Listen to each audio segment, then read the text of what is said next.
Où sont les chrétiens en 2023? Dressez-vous contre les tentatives pour promouvoir le suicide assisté et l'euthanasie, a écrit Jean-Paul II.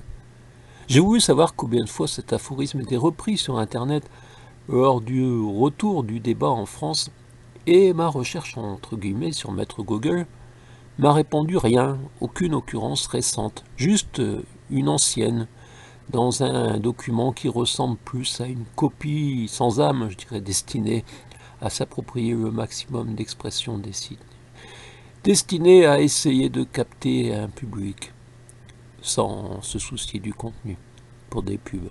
On se serait attendu à ce que nos évêques, nos députés et sénateurs prétendus chrétiens, nos journalistes même de feuilles racines chrétiennes, et il en existe encore, rappellent au moins cette position du désormais saint Jean-Paul II.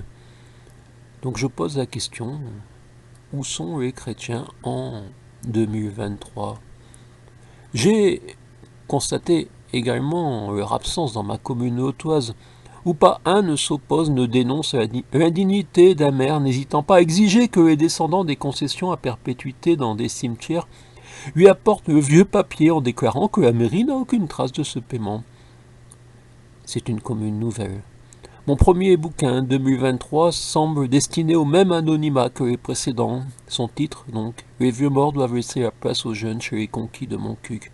Sous-titré, sauf les notables, ça va de soi.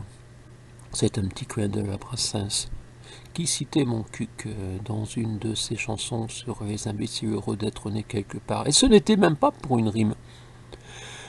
Je vous ajoute, après ce dressez-vous contre les tentatives pour promouvoir le suicide assisté et l'euthanasie, quelques mots supplémentaires de Jean-Paul II, entre guillemets. Soyez des prophètes de la vie en vous rebellant contre notre civilisation qui regarde souvent la personne humaine comme un moyen plutôt que comme une fin, sacrifiant sa dignité et ses sentiments au nom du profit. Et bien que n'ayant pas connu Bernard Arnault sur la première marche mondiale, il notait logiquement de tels contrastes entre la pauvreté et la richesse sont intolérables pour l'humanité. Fin de citation. Nos chrétiens officiels aujourd'hui me semblent à genoux devant les riches. Monsieur François Bayrou, par exemple, c'est longtemps déclaré chrétien. Aujourd'hui, il est macroniste. Ici, mon cul en Quercy blanc, vous voyez, on vous parle parfois de la chrétienté. Pas partout, pas place des consuls, naturellement.